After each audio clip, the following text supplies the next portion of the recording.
In the sprawling ranchlands of Montana, where fortunes are built on blood and soil, Clayton Stone rules his empire with calculated precision and a frozen heart. His vast wealth keeps him isolated in his mansion, where even the morning sun seems to shy away from his cold demeanor.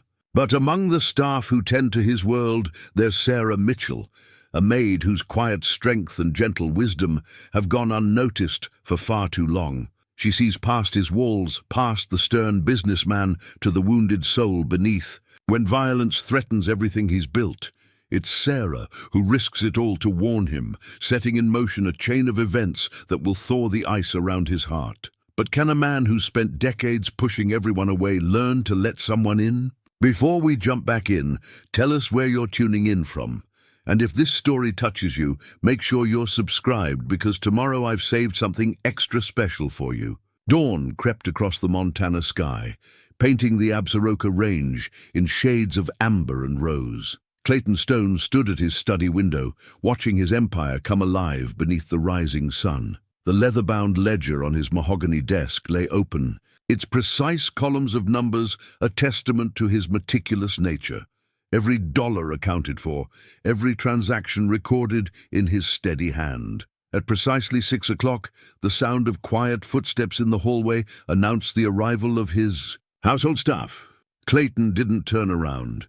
He knew it would be Sarah Mitchell, starting her day as she had for the past 5 years, silent, efficient, invisible. The subtle scent of fresh coffee drifted through the air as she placed his morning cup on the corner of his desk, careful not to disturb the meticulously arranged papers. "The quarterly reports are filed by date, Ms. Mitchell," he said, his voice as crisp as his starched collar. "I trust you'll remember that when you clean today." He didn't mention how she'd misplaced one folder yesterday, his first criticism of her work in months. "Yes, Mr. Stone." Her voice carried neither offense nor apology, just quiet certainty, like mountain streams that carved their paths through stone, not with force, but with persistent patience. Clayton finally turned, catching only a glimpse of her grey uniform as she slipped from the room. Something in her measured grace made him pause, but he pushed the thought aside. There was work to be done. The Stone Ranch spread across 20,000 acres of Montana's finest grazing land. From his window, Clayton could see the morning crew heading out to check the herds, small figures on horseback, dwarfed by the landscape but moving with purpose. Each one had their assigned tasks, their designated routes: order, structure, control. He settled into his leather chair, drawing the ledger closer. The morning light caught the silver at his temples, highlighting the distinguished features that made him look every inch the successful rancher. At 48, Clayton Stone had built an empire that was the envy of every cattleman in 3 states. The hard lines around his mouth and the steel in his grey eyes spoke of the price he'd paid for that success. The sound of a door closing somewhere in the mansion echoed through the halls. Sarah would be organizing the day's staff, ensuring the massive household ran as smoothly as his business operations. She had a way of managing things that required minimal input from him, a quality he appreciated without acknowledging. Clayton reached for his coffee cup, pausing as his fingers touched the warm porcelain. The temperature was perfect, as always. Sarah knew how long to let it cool before bringing it to his study. 5 years of silent observation had taught her his preferences better than he'd ever articulated them. Outside, the sun continued its ascent, casting long shadows across the manicured lawn. The gardeners would be arriving soon, maintaining the ordered beauty that surrounded the mansion. Everything in its place, every person playing their role in the carefully orchestrated symphony of wealth and power that Clayton had composed over the decades. He opened his email, scanning through the messages with practiced efficiency. Market, reports, cattle prices, weather forecasts, the daily litany of information that kept his empire running. A message from his ranch manager caught his attention. Problems with the Henderson property line again. Clayton's jaw tightened. The Hendersons had been a thorn in his side since he'd purchased the adjacent land 3 years ago. The soft sound of Sarah's cart moving down the hallway provided a counterpoint to his thoughts. She would be cleaning the library now, dusting the leather-bound books he rarely read, preserving the appearance of cultured wealth that his position demanded. Sometimes, in moments like these, Clayton caught himself wondering about her, the way she moved through his world like a shadow, changing things so subtly he almost didn't notice. Almost. He returned to his ledger, pushing away the unwelcome intrusion of curiosity. Sentiment was a luxury he'd forsaken long ago, trading it for the cold comfort of success. The empire he'd built left no room for warmth, no space for wondering about quiet maids with knowing eyes. Besides, he had more pressing concerns. The Henderson situation would need handling, and Clayton Stone had not maintained his position by showing weakness. He reached for his phone, ready to set in motion the machinery of his influence. In the hallway, Sarah's cart squeaked softly as she moved to the next room, maintaining the order of his world with each careful touch. Sarah Mitchell's hands moved steadily over the library shelves, her cleaning cloth gathering dust from leather-bound volumes whose spines had rarely been cracked. Through the tall windows, morning light caught the motes she disturbed, dancing like gold in the air. She paused at a collection of Western classics, allowing herself a small smile. Clayton Stone had probably bought them for show, never knowing. They were her comfort during lunch breaks, borrowed and returned with such care he'd never noticed they'd been moved. At 43, Sarah had learned the art of moving through the world without disturbing its surface. Her grey uniform and sensible shoes were chosen to blend with the shadows. Her brown hair always neatly pinned back, her movements efficient but unhurried. 20 years of service in wealthy homes had taught her the value of invisibility. But here, in Clayton Stone's mansion, she'd perfected it into an art form.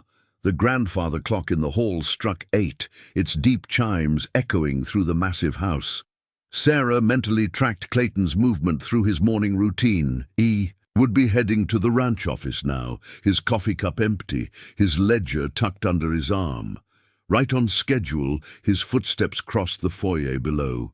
Ms. Mitchell. His voice carried up the stairs, unexpected enough to make her pause. The Henderson file seems to be missing from my desk. Sarah closed her eyes briefly, picturing the layout of his study. Check the left drawer, sir. You placed it there yesterday after your phone call with the lawyers. She kept her voice neutral, though she'd seen the tension in his shoulders when he'd made that call. A moment of silence, then the sound of a drawer opening. So I did. No, thank you, but she hadn't expected one. His footsteps resumed their path to the door. Sarah returned to her dusting, but her mind worked steadily behind her calm exterior. The Henderson situation was worse than Clayton let on. She'd heard enough snippets of conversation, seen enough legal documents while cleaning, to know that much. The neighboring rancher was pushing for water rights that could cripple the Stone. Ranch's eastern pastures. The morning sun warmed her face as she moved to the windows. Below, ranch hands moved purposefully across the grounds, their routines as carefully choreographed as any ballet. Clayton's influence was evident in every precise movement, every scheduled task. Yet Sarah had noticed the subtle undercurrent of worry in their conversations lately, the way they glanced at the eastern fence line during their rounds. She pulled her small notebook from her pocket, not the official cleaning schedule she kept for show, but her personal record of the house's rhythms. 5 years of observations filled its pages. Clayton's habits, his preferences, the subtle signs of his moods that no one else bothered to notice. Today she noted the Henderson file, the tension in Clayton's voice, the increased activity near the eastern border. The sound of horses drew her attention back to the window. Clayton was mounting his stallion, his posture military straight as he guided the horse toward the east pasture. Sarah watched him go, noting how solitary he looked against the vast Montana landscape. For all his wealth and power, Clayton Stone was a man alone, wrapped in layers of isolation as thick as the winter ice on the mountain lakes. From her vantage point, Sarah could see most of the ranch spread out below. The mansion sat like a crown. On the highest point of the property, overlooking the empire Clayton had built through sheer force of will, an empire he defended with cold precision, never realizing that its greatest threats might come from the walls he'd built around his own heart. She returned her notebook to her pocket and moved on to the next room, her routine as unchanging as Clayton's. But where his rigidity came from a need for control, hers came from years of learning to read the currents that ran beneath the surface of wealthy households. Here, in this house of hard angles and cold success, those currents were shifting. Sarah felt it in the air like the first tremors before an avalanche. Something was coming. She'd seen enough of life to recognize the signs, and enough of Clayton Stone to know he wouldn't see it until it was too late. Unless, perhaps, someone who watched from the shadows chose to step into the light. Sarah straightened a cushion, adjusted a curtain, and moved quietly on with her work. Some battles were won with wisdom rather than wealth, with patience rather than power. She'd learned that lesson long ago, watching the mountains slowly reshape themselves through the patience of wind and rain. The letter arrived on a Tuesday afternoon, carried up the long driveway by Miguel, one of the younger ranch hands. Sarah watched from the upstairs window as he dismounted, his usual easy smile replaced by something more uncertain. The envelope he clutched wasn't the usual business mail that arrived at the mansion. It was a plain white envelope, unmarked except for Clayton Stone's name written in block letters. Sarah's instincts, honed by years of reading the subtle languages of wealthy households, prickled with unease. She made her way downstairs just as Miguel handed the envelope to Mrs. Peterson, the housekeeper, who would ensure it reached Clayton's desk. But something in Miguel's expression made Sarah pause in the hallway. "Everything all right, Miguel?" she asked quietly, once Mrs. Peterson had gone. The young man glanced around before answering. "Found it stuck to the fence post by the east pasture, Miss Mitchell, near Henderson's property." He twisted his hat in his hands. "There's been talk among the hands. Strange vehicles parked along the road at night. Lights where there shouldn't be any." Sarah nodded, keeping her face composed even as her concern deepened. "Thank you for letting me know." She touched his arm gently. "Be careful out there." Later, as she cleaned Clayton's study, always at 4 o'clock, when he was in his afternoon meetings, she saw the letter opened on his desk. Years of discretion warred briefly with necessity before she allowed her eyes to scan the contents. The words made her blood run cold. "Your father knew when to sell. Too bad his son isn't as smart. Last chance, Stone." The paper trembled slightly in her hand as she set it back exactly as she'd found it. Through the window, she could see Clayton in the distance, riding the fence line with his foreman. From here, he looked invulnerable, a king surveying his domain. But Sarah knew better. She'd seen the slight tremor in his hand some mornings, the way he pressed his fingers to his temples when he thought no one was watching. That evening, as sunset painted the mountains in deep, purple shadows, Sarah heard raised voices from Clayton's study. The Hendersons situation had escalated. Water rights were only the beginning. Through the partly open door, she caught fragments of conversation between Clayton and his lawyer. "Can't prove anything without. My land, Thompson, I won't. Be threatened." "Careful, Clayton. These people—" Sarah moved quietly past, her mind working. Clayton Stone's empire was built on control, on careful planning and cold precision. But there were things even he couldn't control, threats that wouldn't be contained by legal documents or stern warnings. The next morning she placed his coffee on his desk as usual, but this time she spoke. "Mr. Stone." She waited until he looked up, his grey eyes sharp with irritation at the break in routine. "The east pasture roses need attention. I thought you should know. Some of them seem to have been damaged recently." Clayton's expression didn't change, but Sarah saw his fingers tighten slightly on his pen. "The gardens aren't your concern." "Ms. Mitchell." "No, sir." She held his gaze for a moment longer than usual. "But I've noticed things often look clearer from the upper windows, especially at night." Something flickered in his eyes, surprise perhaps at this deviation from their carefully maintained distance. For a moment, the mask of the stern rancher slipped, revealing a glimpse of uncertainty. Then it was gone, replaced by his usual, cold authority. "That will be all." Sarah nodded and left, knowing she'd done what she could. The warning had been delivered, wrapped in the language of roses and windows. Whether Clayton Stone would hear the truth beneath her careful words remained to be seen. That night, as she prepared to leave for her small cottage on the edge of the property, Sarah saw lights moving in the east pasture. She stood at her window for a long time, watching the distant flames of what could only be cigarettes glowing in the darkness. In the mansion above, a single light burned in Clayton's study. For the first time in 5 years, their vigils aligned. Though neither knew, they watched the same shadows creeping across the land. Clayton stood at his study window well past midnight, his mother's old silver watch heavy in his palm. The east pasture lay quiet now, but Sarah's words about the roses echoed in his mind. 20 years of building his empire had taught him to recognize warnings, even when they came wrapped in the gentle observations of a housekeeper. A soft knock at the door broke his reverie. Sarah stood in the doorway, a cup of chamomile tea on her serving tray. She'd never brought him tea this late before. "I thought you'd gone home, Miss Mitchell." His voice carried less of its usual frost. "The upstairs windows needed cleaning, sir." She set the tea on his desk, and he noticed her hands were red from the cold. The night air makes the glass clearer. Clayton looked at her then, really looked, perhaps for the first time. The silver in her brown hair caught the lamplight, and her eyes held a steady wisdom that made him wonder how much she truly saw from those upstairs windows. "You saw something. It wasn't a question." "3 men, sir. They crossed the east fence. Line an hour ago. Jake, your night watchman, he's got a bad knee. Can't make the full rounds as quick as he should." She paused. "But you knew that already." Clayton's fingers tightened around his mother's watch. He had known about Jake's knee, had seen the old ranch hand struggling to complete his patrol.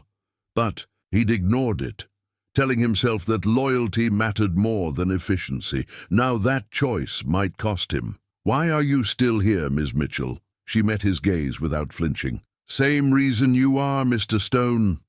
Some things need watching." The simple truth in her words cracked something in his carefully maintained facade.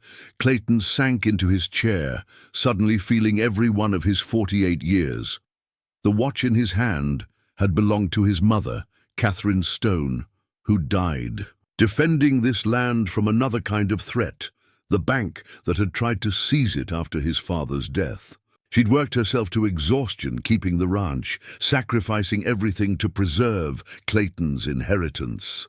"My mother," he found himself saying, "she used to watch from these windows too." The words surprised him as they left his mouth, a piece of personal history he'd never intended to share. Sarah's expression softened almost imperceptibly. The rose bushes were hers, weren't they? The ones by the east fence. Clayton nodded, remembering Catherine Stone's hands, always scratched, from tending her beloved roses. She said beauty had its own kind of strength. He gave a bitter laugh. "Not much beauty in spreadsheets and legal documents." "No, sir," Sarah agreed quietly. "But there's strength in knowing when to look up from them." Their eyes met again, and Clayton felt an uncomfortable shift in his worldview.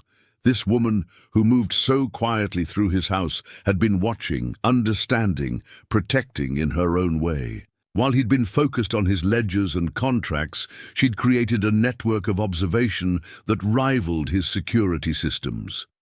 A distant sound caught their attention, the crack of a branch, perhaps, or something more deliberate. Sarah moved.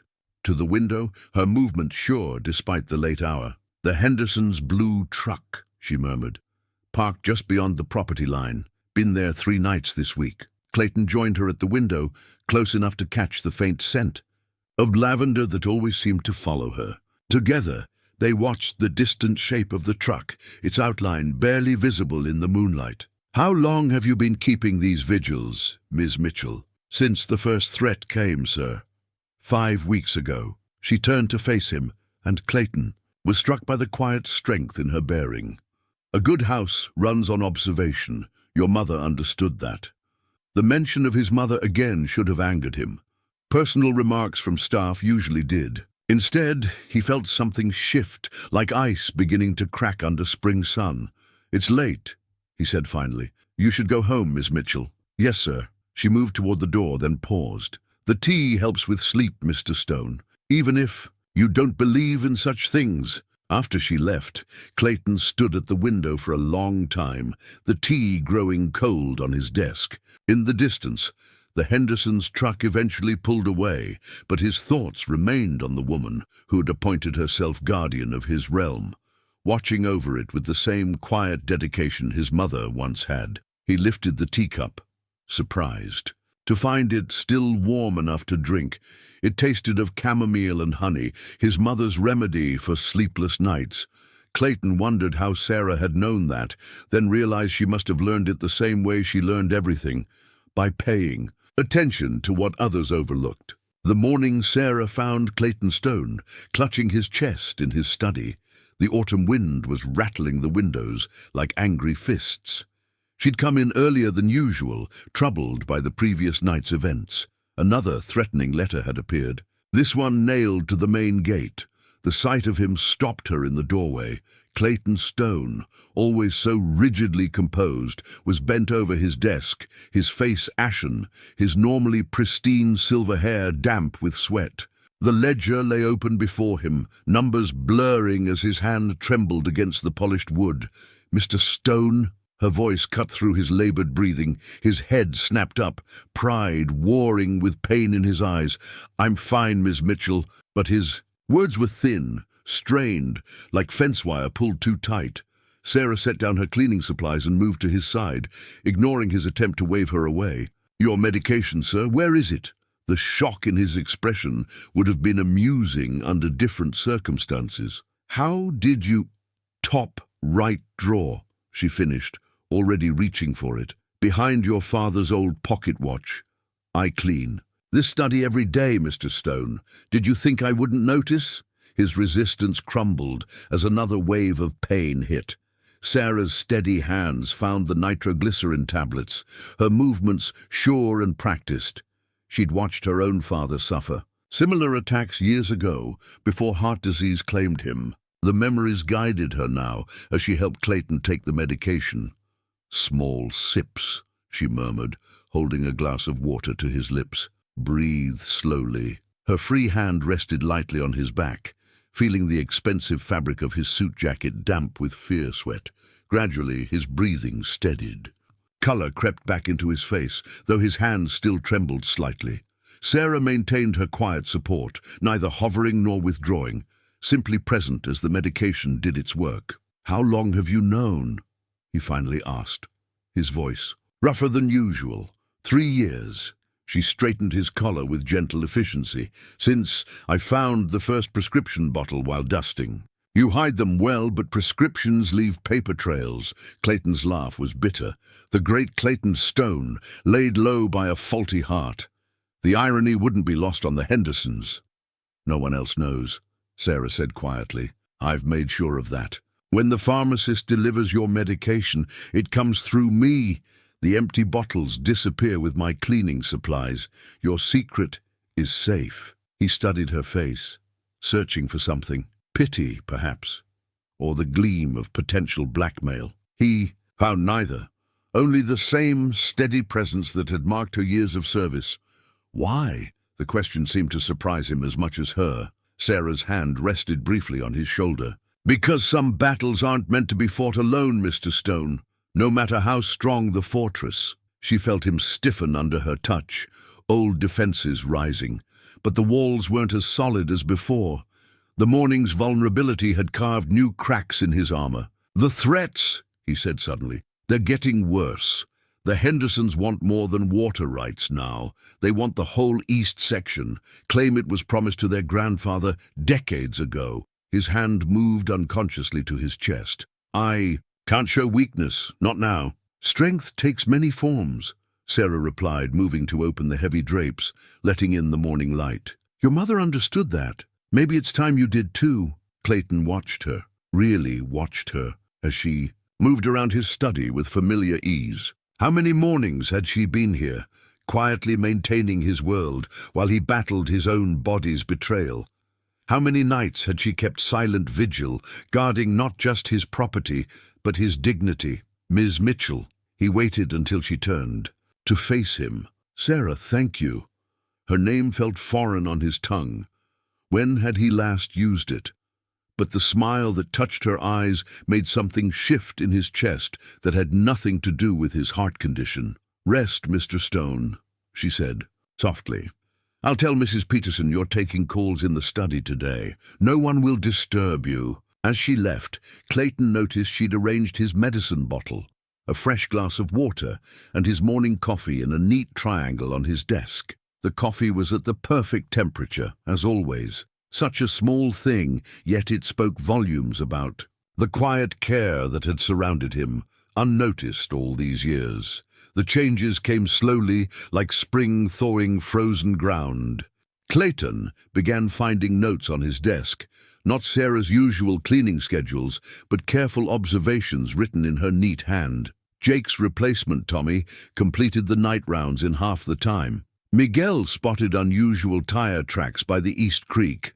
Small things, vital things, that his formal reports often missed. One morning he arrived in his study to find a new addition, a pair of binoculars, old but well-maintained, placed carefully beside his coffee cup. They were my father's, Sarah explained when he questioned her.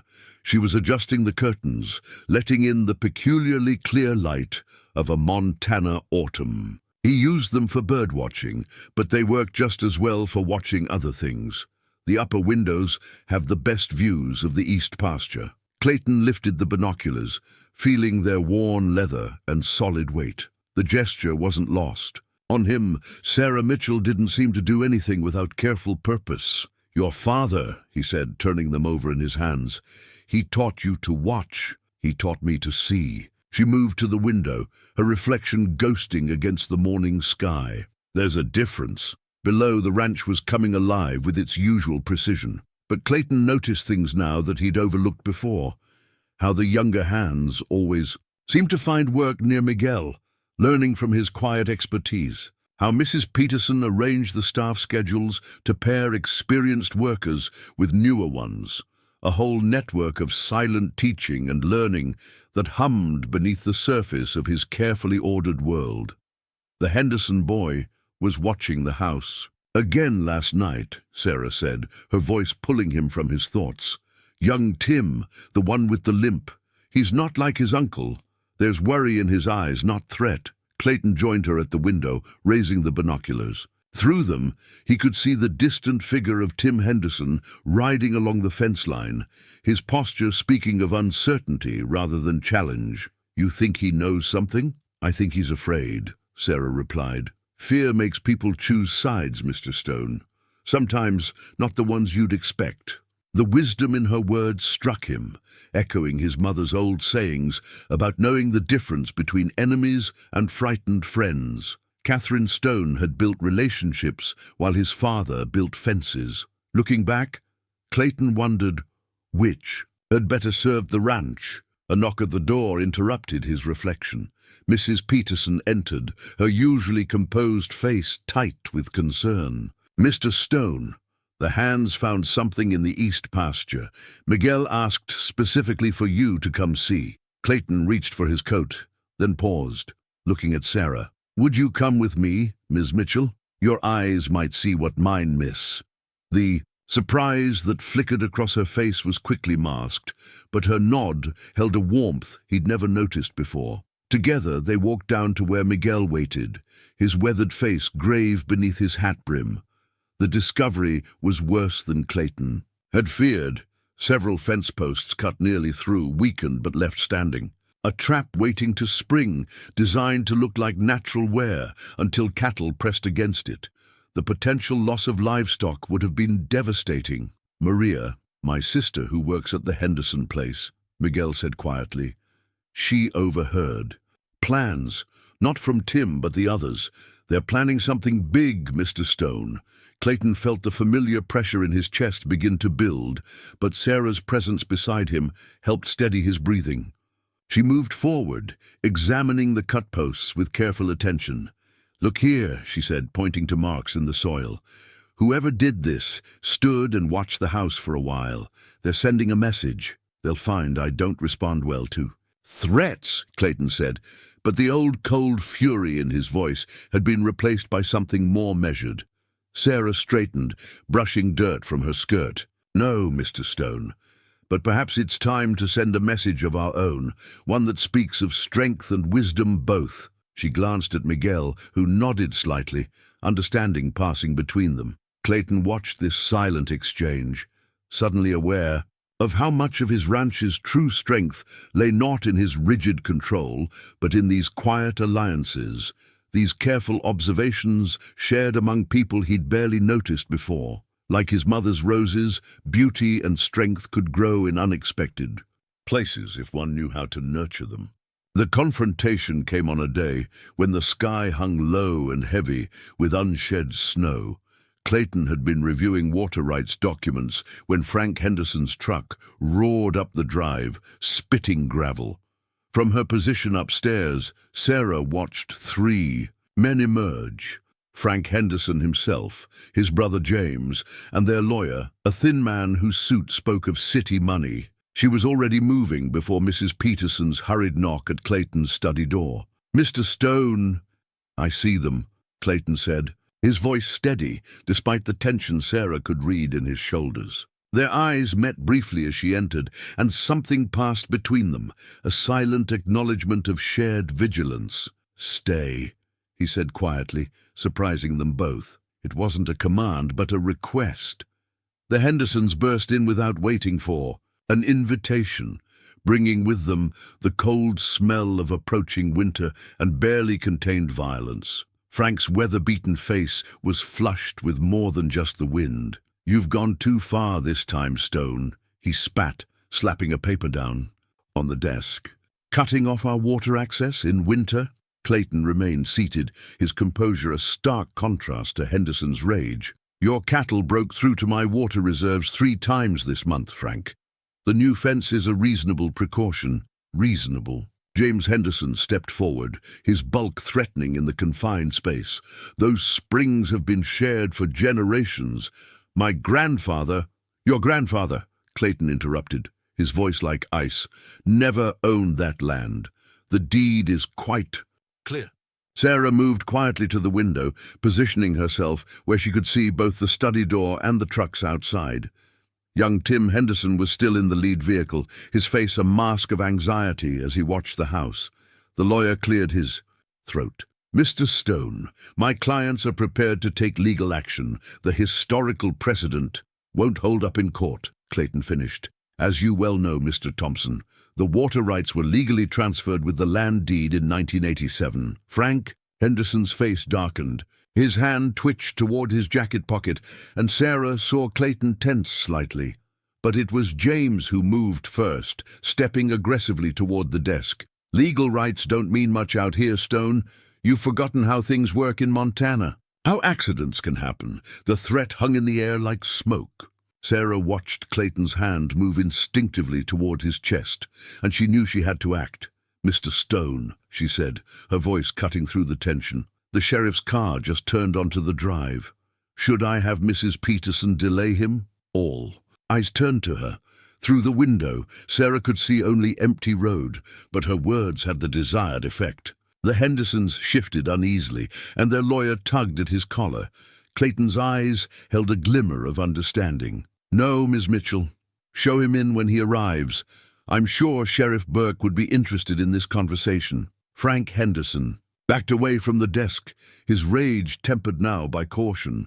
"This isn't over, Stone. That water is our lifeline." "Then perhaps," Sarah spoke again, surprising herself, "you gentlemen should consider Mr. Stone's original offer, the one about sharing maintenance costs for a regulated access point." The silence that followed was deafening.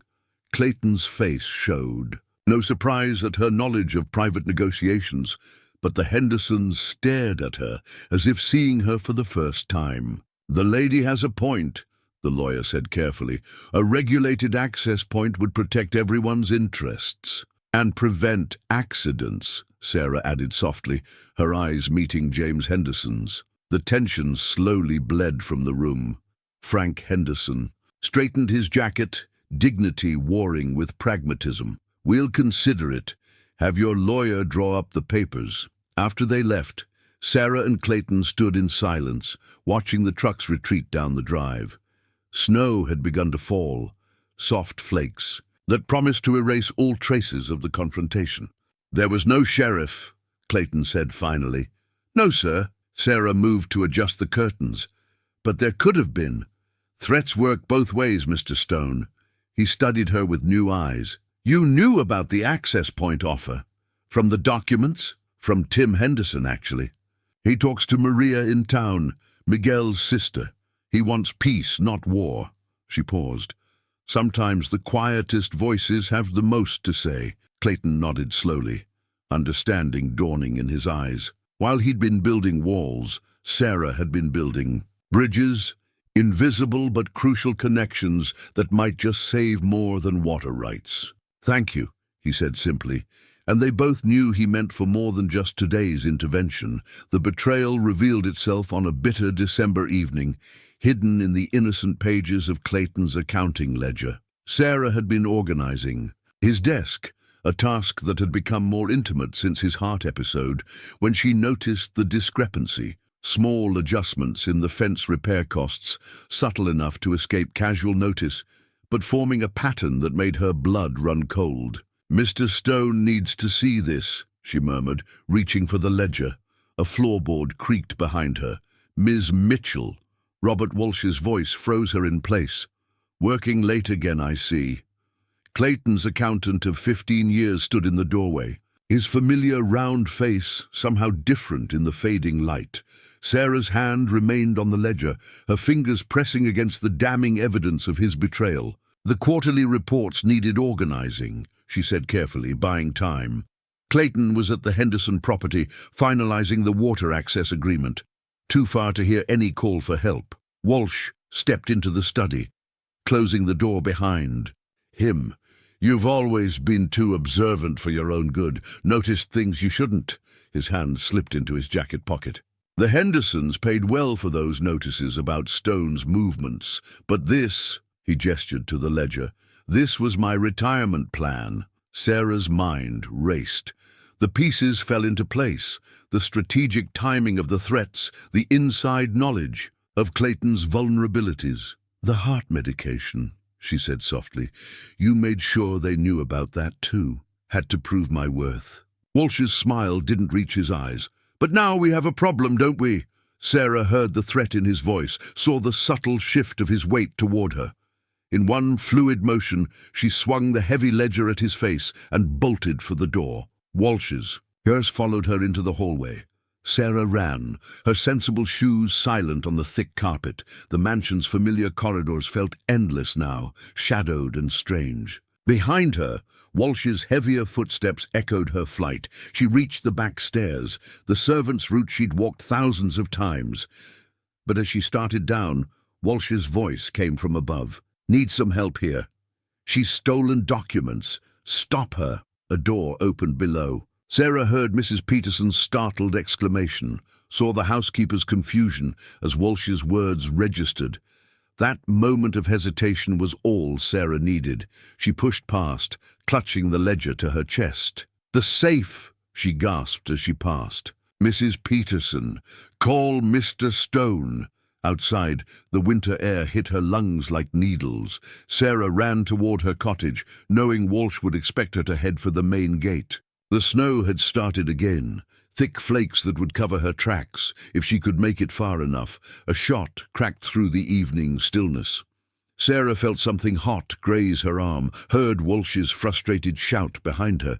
She stumbled, but kept running, her world narrowing to the next step, the next breath. Her cottage appeared through the swirling snow, a dark shape in the gathering night. But safety lay in the opposite direction. The old rose garden where Catherine Stone's prized flowers still bloomed in season.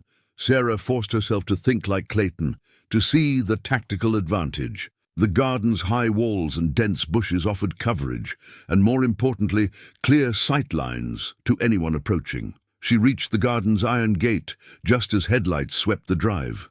Clayton's truck fishtailed to a stop, and she saw him emerge, his face a mask of controlled fury. Behind her, Walsh's footsteps crunched in the new snow. "Mr. Stone!" Walsh's voice carried false concern. "Thank goodness you're here." "She's taken sensitive documents. The ledger," Sarah called out, her voice steady despite her racing heart. "Show him the fence repair costs, page 43. Time seemed to stop. Clayton's eyes moved from Sarah's face to Walsh's, understanding dawning as cold as the falling snow. Walsh must have seen it too. His hand moved toward his pocket again. "Don't." Clayton's command cut through the winter air like a blade. In the distance, sirens wailed. Mrs. Peterson had understood after all. Sarah watched as Miguel and two other ranch hands emerged from the shadows, moving with quiet purpose to flank Walsh. The accountant's shoulders slumped, defeat replacing desperation. Clayton reached Sarah's side, his hand gentle on her injured arm. "You're bleeding. Just a graze," she assured him, but his fingers tightened protectively. "You could have run straight to the gate," he said softly. "To safety." Sarah met his eyes, seeing in them a warmth that belied the bitter cold. "The roses." She said simply, "Your mother's roses needed protecting." Understanding passed between them, deep as winter roots and just as strong. Some things were worth risking everything for, not just ledgers and land, but the deeper treasures that love had planted long ago. The study felt different that night, transformed by the revelations of Walsh's betrayal and the weight of what was to come. Sarah sat in one of the leather chairs, a bandage bright against her arm, while Clayton paced before the fireplace. This ID ledger lay open between them, its pages telling a story of calculated deception. Walsh was feeding them everything, Clayton said, his voice tight with contained anger. "Security rotations, staff schedules, even my—" He trailed off, hand moving, unconsciously toward his chest. "Your heart condition," Sarah finished quietly. "They knew when you'd be most vulnerable."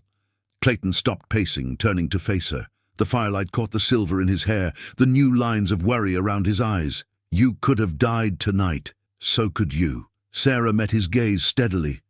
"That was their plan, wasn't it?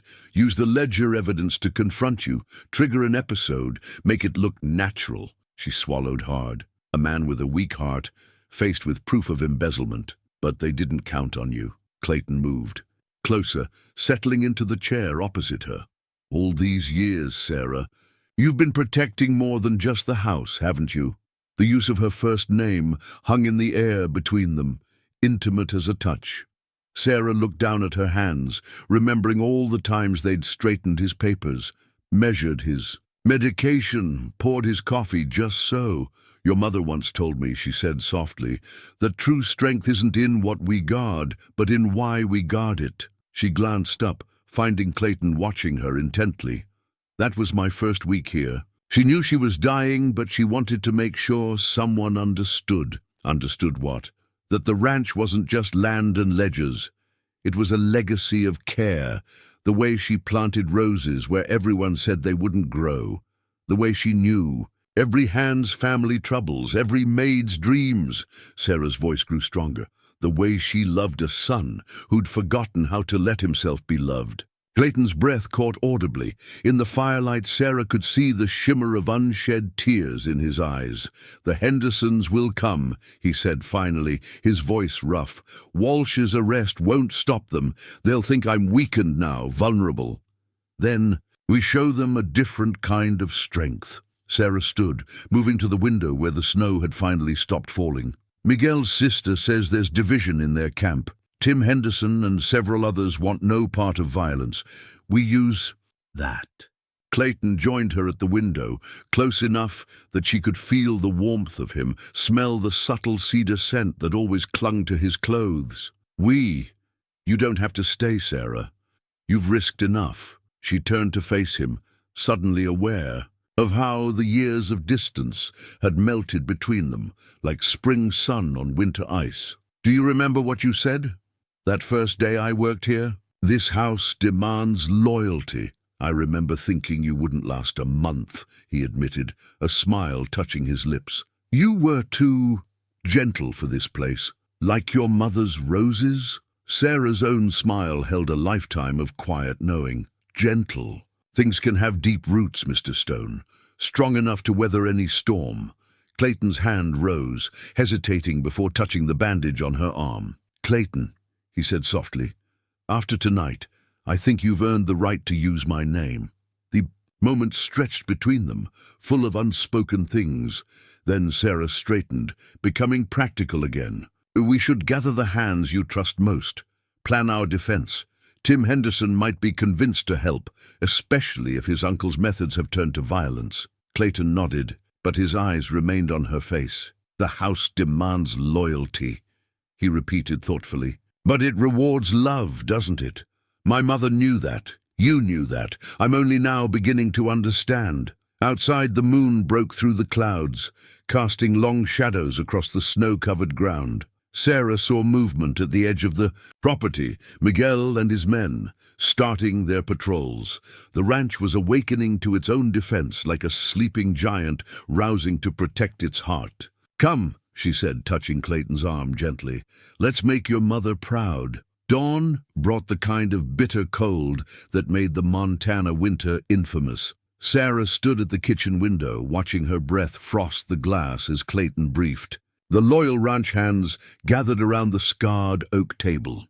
Their faces were grim in the pale morning light, each man understanding what the coming days might cost. "Tim Henderson came through," Miguel reported, his hands wrapped around a steaming coffee mug Sarah had just filled. "Called an hour ago. His uncles gathered about 15 men, planning to move at dusk. They're talking about running cattle through the east fence line, creating chaos to cover their real purpose."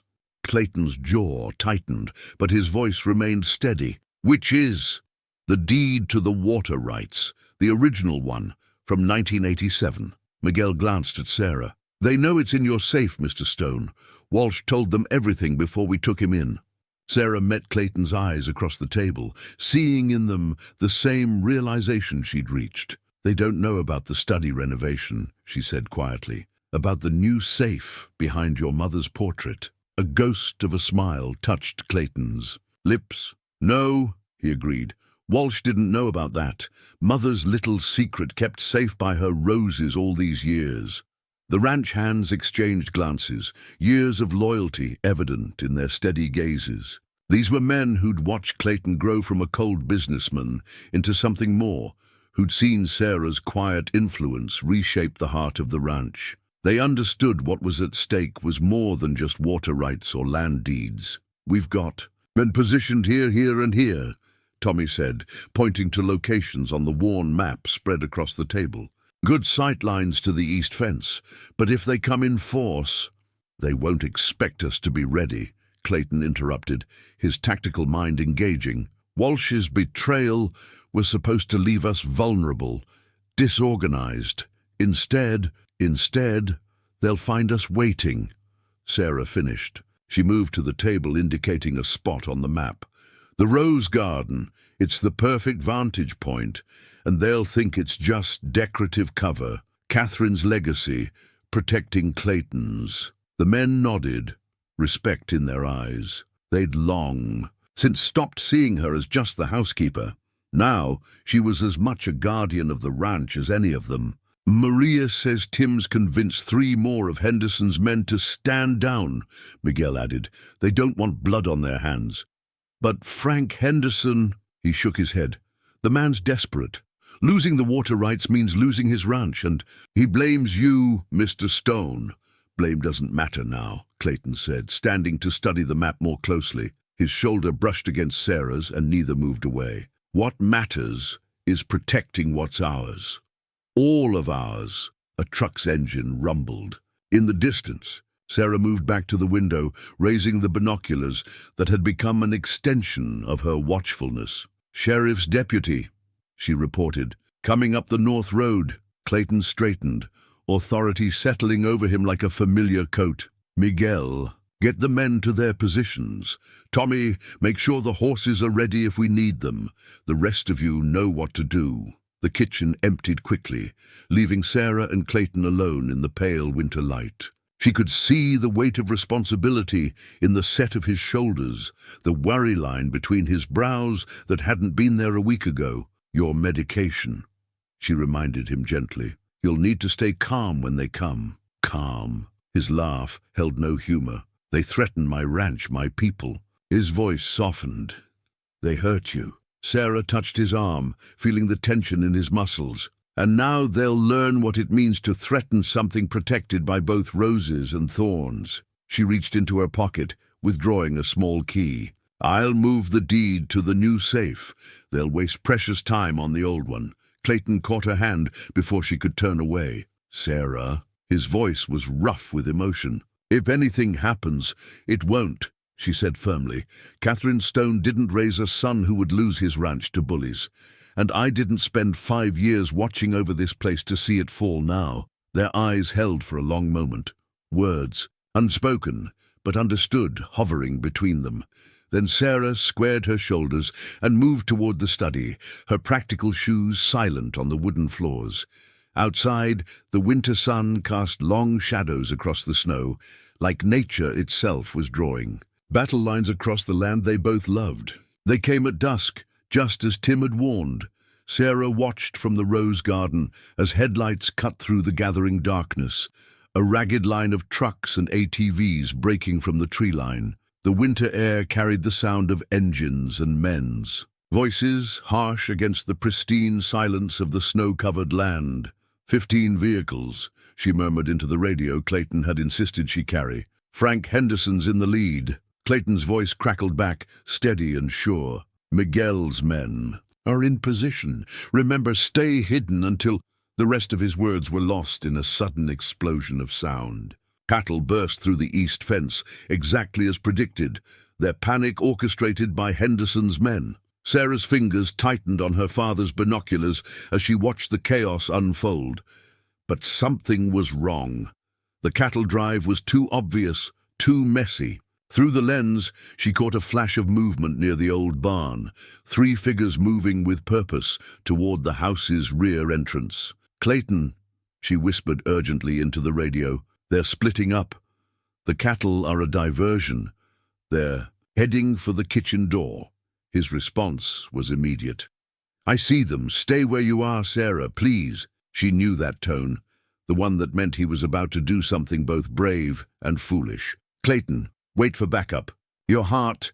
But she could already see him moving across the snow-covered ground, a shadow among shadows. Sarah bit back a curse that would have scandalized Mrs. Peterson. The roses surrounding her seemed to share her anxiety, their bare branches, glicking together in the bitter wind.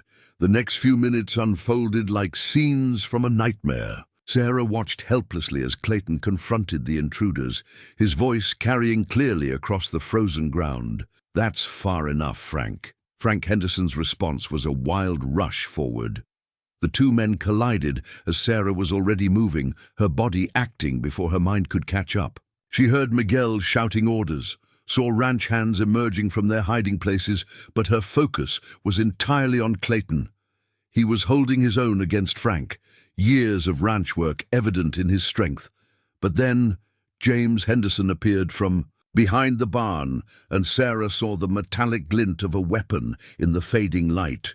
Behind you, she screamed, breaking cover. Clayton spun, but not fast enough. The pipe James wielded caught him in the side, driving him to his knees. Sarah saw his hand clutch his chest, saw the pain contort his features, and her world narrowed to a single point of focus. She reached them just as James drew back for another swing. Without hesitation, Sarah swung the heavy binoculars, catching him squarely in the jaw. He stumbled backward, shock replacing rage on his face. That's enough, Tim Henderson's voice rang out across the yard. He appeared with Miguel and 3 other men, all armed with ranch rifles. Uncle Frank, stop this madness. But Frank Henderson was beyond reason. He lunged for Clayton again, only to find Sarah standing between them, her father's binoculars raised, like a shield. "He's having a heart attack," she said, her voice cutting through the chaos like a blade. "Is this what you want, Frank? To kill a man over water rights? To destroy two families' legacies in one night?" The words seemed to penetrate Frank's fury. He looked at Clayton, gasping on his knees in the snow, then at his own brother lying dazed on the ground.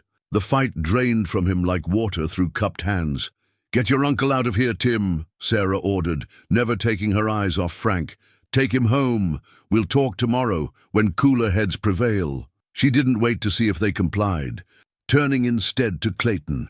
His face was ashen, his breathing labored, but his eyes were clear as they met hers. "The medication," he managed between gasps. "In my pocket." Sarah's hands were steady as she helped him with the nitroglycerin tablet, cradling his head against her shoulder.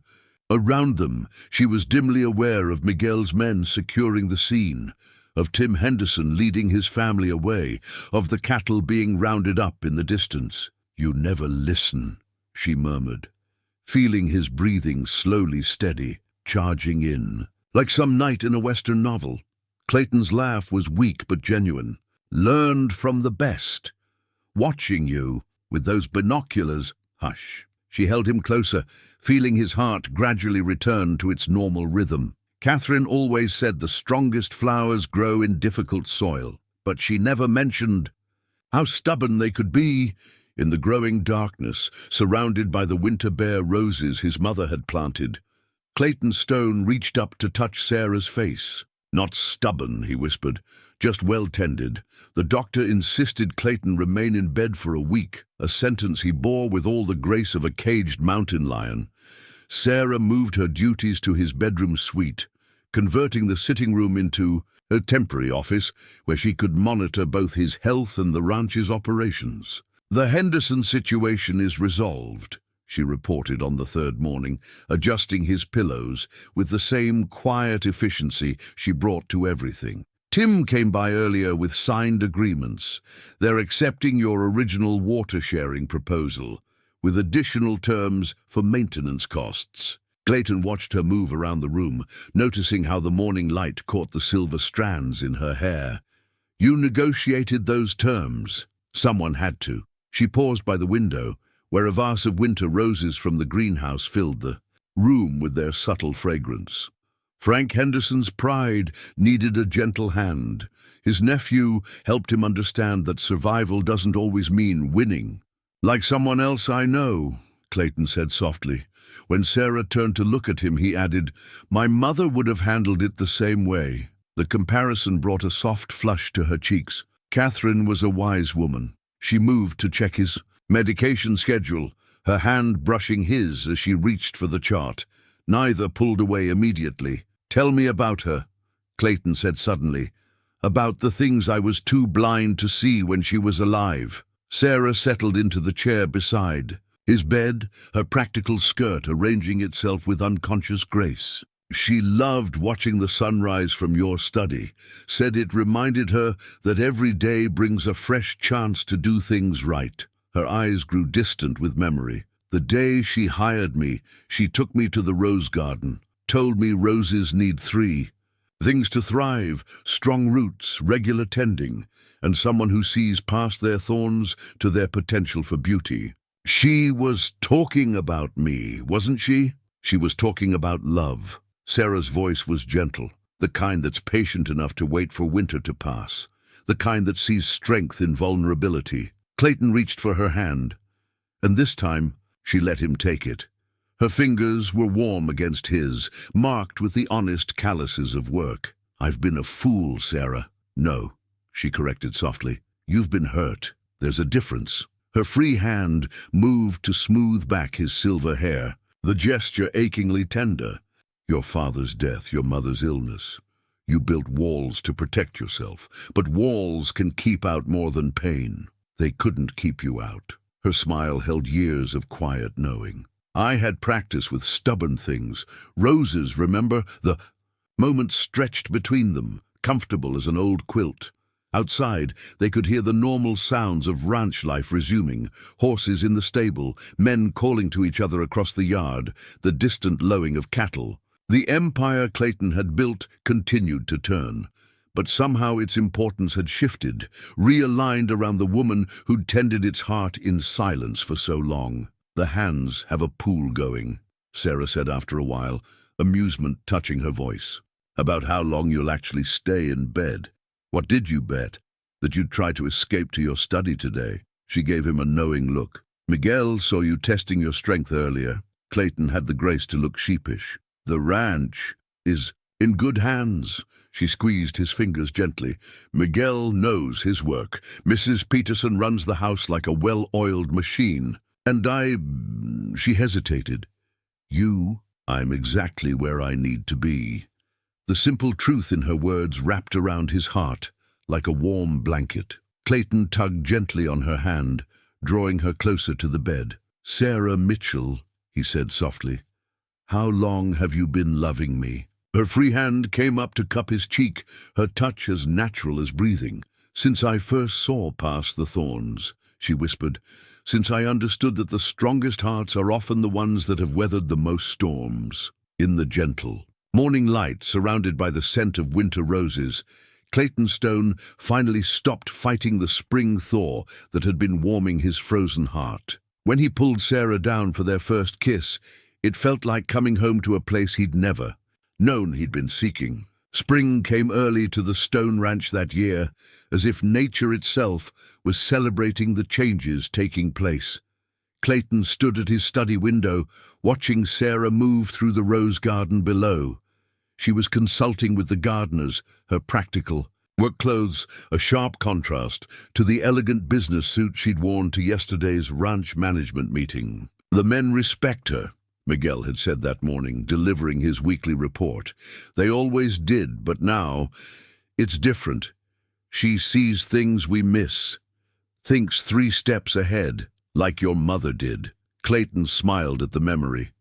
Catherine Stone would have appreciated the symmetry, another strong woman helping to guide the ranch's future, but this time with her son's full partnership and trust. "The irrigation plans are ready for review," Sarah said from the doorway, bringing Clayton back to the present. She crossed to his desk with the familiar grace that had captivated him for so long, though now she carried herself with a new confidence. No longer the invisible housekeeper, but his equal in all things. "The Henderson partnership working out?" he asked, drawing her close as she spread the plans before him. "Better than expected. Tim's influence has been crucial. His uncle's, actually. Listening to new ideas now that the old wounds are healing." She leaned into him slightly, a casual intimacy that still thrilled him. Their foremans coming by later to discuss the shared maintenance schedule. Clayton studied the irrigation plans, noting how they integrated both properties' needs while preserving the natural flow of the land. It was the kind of solution that looked obvious in hindsight, but required both wisdom and patience to achieve. Much like their relationship, he mused. Mrs. Peterson's been dropping hints about redecorating. "The master suite," Sarah mentioned, amusement coloring her voice. "I think she's tired of bringing your morning coffee to 2 different rooms." Subtle as always, our Mrs. Peterson. Clayton turned to face Sarah fully, taking in the laugh lines around her eyes, the silver threading through her dark hair. "Would that be something you'd consider, making it official?" Sarah's smile held the warmth of 1,000 Montana sunrises. "I thought you'd never ask. I should have asked years ago." His hand found hers, their fingers intertwining naturally. "If I hadn't been so—" "Shh." She pressed a finger to his lips. "The past is like winter ground. We don't dig it up.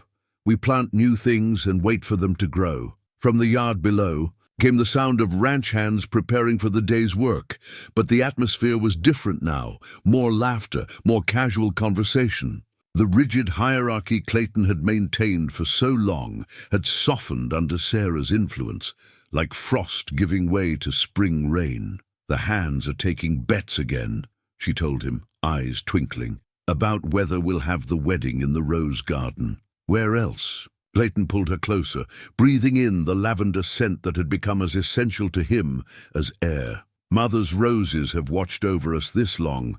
Seems only right they should witness this too. Sarah reached up to straighten his collar, a gesture unchanged from their years of careful distance, but now her touch lingered, intimate and sure. Speaking of witnesses, Tim Henderson asked if he could attend. Said something about wanting to see the proof that miracles still happen in Montana. Miracles? Clayton raised an eyebrow. The notorious Clayton Stone, known for his cold heart and iron will, finally melted by love. Her teasing held no sting, only joy.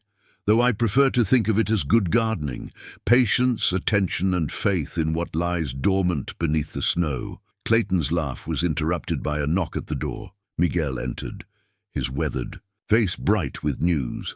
"The first foals of the season just arrived, sir. Twin fillies, strong and healthy. We'll come see them," Sarah said, already reaching for her jacket. She caught Clayton's questioning look. "The books can wait. Some moments need to be witnessed firsthand." As they walked to the stables, Clayton marveled at how naturally Sarah's arm fit through his. How right it felt to move through his world with her beside him. The ranch hands tipped their hats with knowing smiles, and even the morning sun seemed to shine with extra warmth on the couple. "You've changed everything," he murmured as they neared the stable. Sarah's answering smile held all the wisdom of her years of patient waiting. "No, my love, I just helped you remember who you were always meant to be. The rest was already there, waiting to bloom." The morning of the Hendersons stone water rights signing brought the kind of perfect Montana spring day that seemed designed by Providence. Sarah stood in what was now their study, adjusting Clayton's tie with practiced hands, while sunlight streamed through windows that no longer needed to serve as watchtowers. "Frank Henderson called earlier," she said, smoothing the silk beneath.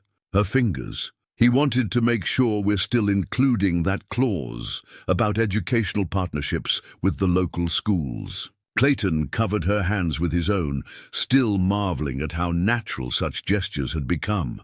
"Your idea was brilliant, you know, teaching the next generation about sustainable ranching, water conservation." He smiled. Mother would have loved it. She already had the idea. Sarah nodded toward Catherine's portrait, now hanging beside the new safe. "I found her old journals in the attic last week. She'd drafted similar plans, but the timing wasn't right back then, and now it is." Clayton drew her closer, inhaling the familiar lavender scent that had become as much a part of his home as the leather of his ledgers. "Because of you." The sound of vehicles approaching drew them to the window. The Hendersons' trucks were rolling up the drive, but this time they brought no threat, only the promise of a new chapter in both ranches' histories. Through the morning mist, Sarah could see Tim Henderson helping his uncle from the passenger seat, the older man's proud bearing softened by recent events. "Ready?" she asked Clayton, noting how he stood straighter now, his authority stemming from confidence rather than cold control. "With you beside me? Always." They met their guests on the front steps, where Mrs. Peterson had outdone herself arranging morning refreshments. The tension of past months had dissolved into something more complex, not quite friendship yet, but a shared understanding of what really mattered in the vast Montana landscape they all called home. Sarah. Frank Henderson extended his hand, humility sitting strangely but sincerely on his weathered features. "That garden classroom idea you proposed? My granddaughter can't stop talking about it. Says she wants to learn about roses now." "Catherine Stone would have been delighted to hear that," Sarah replied warmly. "She always said good things grow better in shared soil." The signing ceremony took place in the study, where morning sun fell across the polished desk that had once served as a barrier between Clayton and the world. Now it brought people together, supporting the weight of new agreements and fresh starts. As the lawyers handled the final details, Sarah watched Clayton interact with the Hendersons, seeing how naturally he'd adapted to this new way of leadership. His questions were thoughtful, his suggestions collaborative. The ice that had encased his heart for so long had melted into streams of possibility, nourishing everything they touched. "Miss Mitchell, Mrs. Stone, I mean," Tim Henderson corrected, himself with a smile. "Would you consider serving on the Joint Water Management Committee? We could use your perspective." Before Sarah could respond, Frank Henderson added his voice. "The woman who took down my brother with a pair of binoculars? I'd say that's exactly the kind of clear-sighted thinking we need." Laughter filled the study, genuine healing laughter that seemed to make the very walls breathe easier. Sarah caught Clayton's eye across the room, seeing in his proud smile all the love that had grown between them, cultivated through years of patient tending. Later, after the documents were signed and their guests had departed, Clayton and Sarah walked through the rose garden. Spring buds were beginning to show their colors, promising beauty to come. "I had Miguel post the new job listings," Clayton said, his arm warm around her waist. "Ranch Education Coordinator, Community Relations Manager. Positions your research showed we needed, and the scholarship program. Approved by both boards, 2 students per year, alternating between the Henderson and Stone ranches." He stopped to brush a tender kiss across her temple. "Your vision for this place, it's like you can see straight into the future." Sarah touched a promising rosebud, feeling its potential beneath her fingers. "I just see what's already there, waiting to grow, like someone else I know taught me to do." From the main house came the sounds of ranch life continuing, phones ringing, staff moving purposefully through their day, the distant buzz of educational tours being organized.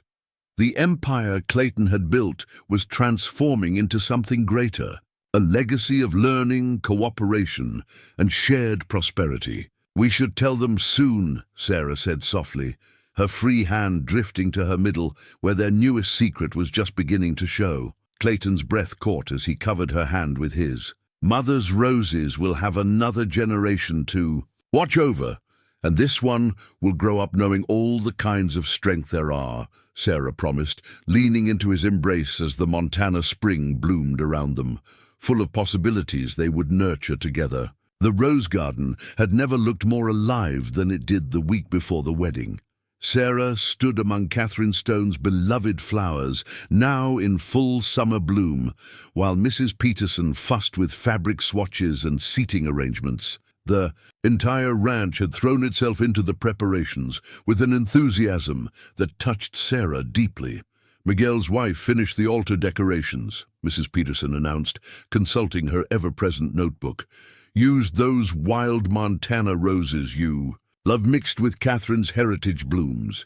Says it represents both sides of the ranch's heart coming together." Sarah smiled, one hand resting unconsciously over the gentle swell of her stomach, their secrets still hidden beneath carefully chosen clothes. "It's perfect, though I think you've all gone above and beyond what we planned." "Nonsense." Mrs. Peterson's usually stern face softened.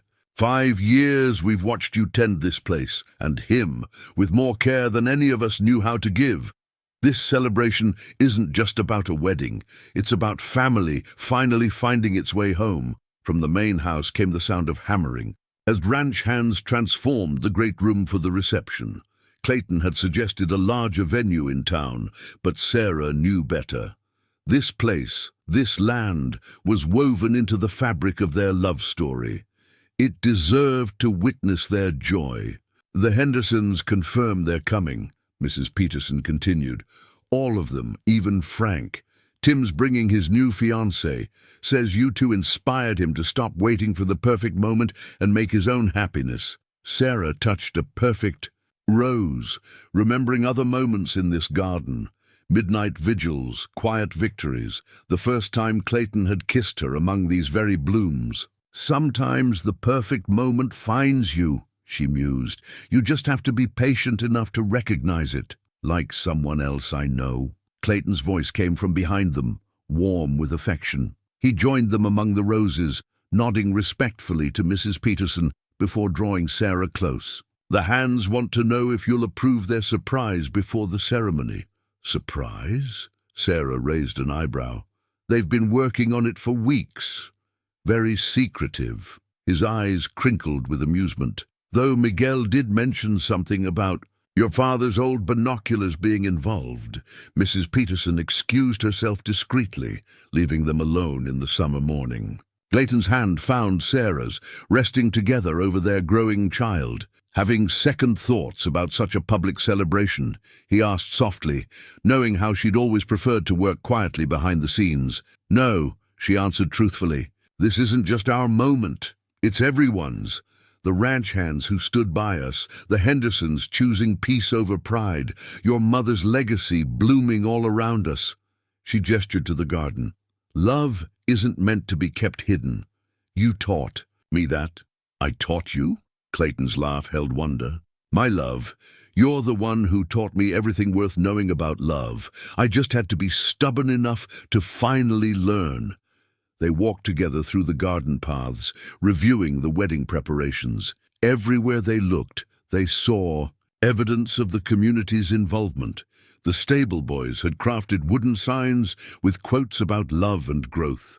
The cook's daughters had pressed flowers from Catherine's garden to decorate the table settings. Even the Henderson ranch had contributed, sending over their prized draft horses to pull the vintage carriage Sarah would ride in. Oh! Sarah stopped, suddenly pressing Clayton's hand. Feel the babies moving. Clayton's face transformed with joy as he felt their child stir. Strong, like its mother, he murmured, and loving, like its father, she countered gently. The way you are now, the way you were always meant to be. They paused by the garden's eastern edge, where the first roses Catherine had planted still bloomed faithfully each year. The morning sun caught the dew on their petals, turning them to living gems. I used to stand here, Sarah admitted, in those early years, watching you in your study, wondering if you'd ever see past your ledgers and walls to what was growing all around you. Clayton drew her closer, his strength now gentled by understanding. I see it now, the beauty, the potential, the love that was there all along. He touched her face tenderly. And soon everyone else will see it too. No more hiding, no more waiting, just us growing together. A meadowlark called from somewhere in the summer morning, its song carrying across the ranch that had transformed from a cold empire into a warm home. In the distance, they could hear the happy sounds of preparation continuing, their ranch family working together to celebrate not just a union, but the blossoming of something beautiful that had been years in the growing. 1 year later, Clayton stood in his mother's rose garden, holding his infant daughter, while Sarah conducted a tour for the newest group of agricultural students. Catherine Rose Stone, named for both her grandmother and the flowers that had helped bring her parents, together reached out with tiny fingers toward the blooms that were her namesake. And these heritage varieties, Sarah was explaining to the attentive group, were first planted by Clayton Stone Sr. over 30 years ago. They demonstrate how dedication and proper care can help something not just survive, but thrive. In even the harshest conditions. Clayton smiled, recognizing the deeper wisdom in her words.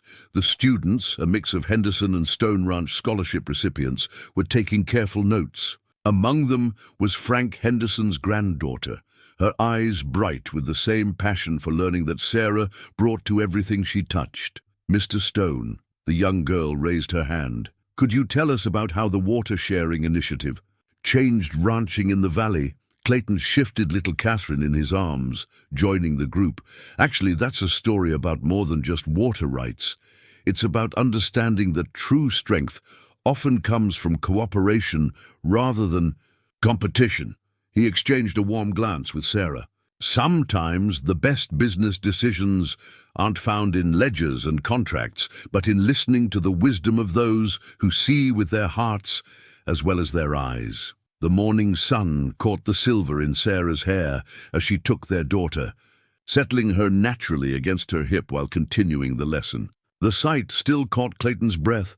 His two Catherines, embodying everything good that had grown from the soil of his former coldness. The Joint Education Center opens next month, Sarah reminded the students. We'll be offering hands-on experience in sustainable ranching practices, water conservation, and yes, She smiled at Frank Henderson's granddaughter, Rose Cultivation. Because every skill worth having takes patience, dedication, and faith in what's possible. Later, after the students had gone, Clayton found Sarah in their study. She was updating the ranch's new mission statement, their daughter sleeping peacefully in the antique cradle they'd discovered in the attic. The room had changed over the past year, warming with family photos and children's artwork from the community programs. Yet Catherine's portrait still watched over it all, her gentle smile seeming to approve of every change. The Henderson partnership. Numbers came in, Sarah said, looking up from her work. The shared resources have increased productivity on both ranches by 30%. But more importantly, she handed him a different report. The community impact statistics are even better. Higher education rates, increased local employment, stronger family farms. Clayton set aside the papers to lift his sleeping daughter out from her cradle. Mother always said the land would tell us what it needed, if we just learned to listen. He cradled Catherine gently. She would have loved seeing her roses teaching new generations about growth and patience. She sees. Sarah moved to join them by the window. Through the programs we've built, through the lives we're touching, through her granddaughter's eyes. She touched the baby's soft cheek. Catherine Rose will grow up knowing all kinds of strength, the kind that builds walls and the kind that knows when to replace them with bridges. Outside, the ranch hummed with purposeful activity. The education center was nearly complete, its architecture blending seamlessly with the natural landscape. Young interns worked alongside experienced hands, learning not just ranching techniques, but the deeper wisdom of the land.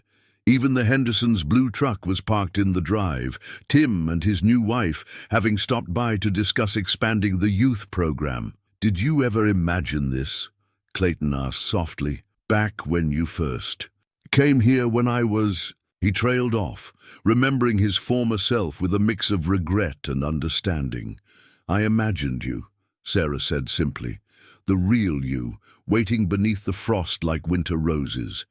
Everything else," she gestured to their transformed world, "grew naturally once that thaw began." Little Catherine stirred in her father's arms, her eyes blinking open to reveal the same warm brown as her mother's. Clayton held his family close, watching the Montana summer light paint their world in hues of possibility. The empire he'd built with cold precision had transformed into something far richer, a legacy of love, learning, and growth that would flourish long after the original roses had faded. "My 3 Catherines," he murmured, "teaching me new kinds of strength every day." Sarah's kiss held the warmth of 1,000 Montana sunrises. "And we're just getting started, my love. Just getting started." In the heart of Montana, where fortunes are still built on blood and soil, the Stone Ranch stands as a testament to love's transformative power. Clayton and Sarah Stone work side by side, their partnership as natural as the changing seasons. Their daughter Catherine toddles through the rose garden her grandmother planted, learning early that the strongest blooms often bear the sharpest thorns. The education center buzzes with young voices, while the Henderson Stone Water Initiative serves as a model for ranches across the state. In the study where a cold man once ruled his empire alone, 3 generations of Catherine's roses now grace the windowsill. Heritage blooms, wild Montana roses, and new hybrid varieties, each adding their own beauty to the legacy. Some say it's just good business, but those who know the story see it for what it is: love, blooming faithful as roses. In the Montana spring,